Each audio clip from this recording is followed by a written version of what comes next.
네, 뉴스 스토리텔러 백브리핑 시작합니다.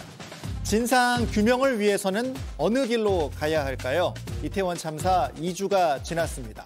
국민의힘은 신속한 경찰 수사가 먼저라는 입장이고 민주당을 비롯한 야권은 국정조사를 주장하고 있는데 이번 주 정치권에서 논쟁이 한층 치열해질 것 같습니다.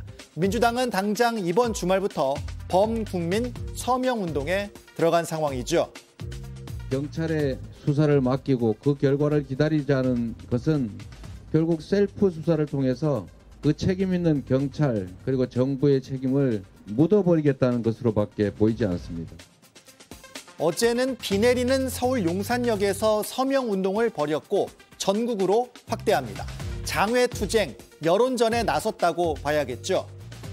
너희 야당 잘하겠다고 하는데 어디 한번 잘하는지 보겠다. 지켜보시는 분들이 수없이 많다고 생각합니다. 저희 민주당은 목숨을 걸고 반드시 이번 이태원 참사에 국정조사 관철시키겠습니다.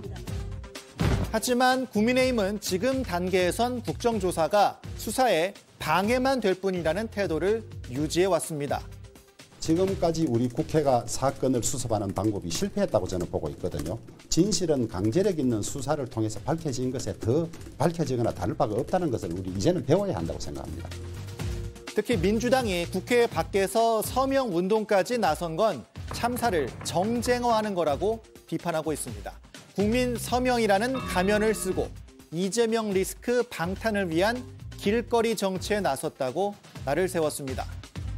정쟁화, 정치화하는 의도를 많은 분들이 짐작을 하실 겁니다.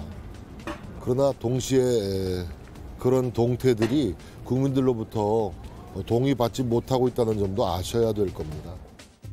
결국 제대로 된 진상 규명을 원하는 민심의 흐름이 어느 길로 향할 것인가가 중요할 텐데요. 어떻게 생각하십니까?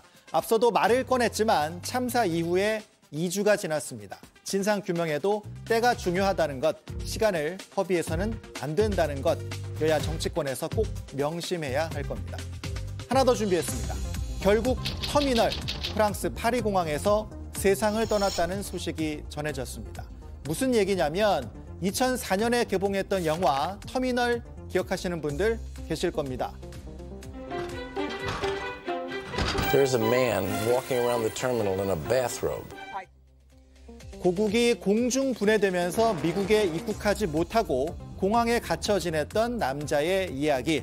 네, 영화 주인공 톰 행크스의 실존 인물인 메란 카리미 나세리가 현지 시간 12일 프랑스 파리 샤를드골 공항에서 심장마비로 77세를 일기로 세상을 떠났습니다. 나세리는 이란 출신으로 알려져 있는데요. 1970년대에 이란에서 추방을 당했고 무국적 상태다 보니까 1988년부터 2006년까지 18년을 프랑스 파리 공항에서 머물게 됐습니다. 너무 긴 시간 외부와 단절됐기 때문인지 1999년에 프랑스에서 난민 지위를 받고도 공항을 떠나지 못했습니다. 결국에 영화 개봉 이후 영화사에서 판권으로 약 20만 달러를 받고 나서 공항을 떠났지만 프랑스의 보호소, 호텔 등지를 전전하다가 사망 몇 주 전에 공항으로 다시 돌아왔다고 합니다. 영화로 만들어질 만큼 사람들의 주목을 받았지만 본인에게는 고통스러운 시간들이었을 텐데요. 특히 요즘도 비슷한 상황들이 많이 나오고 있습니다.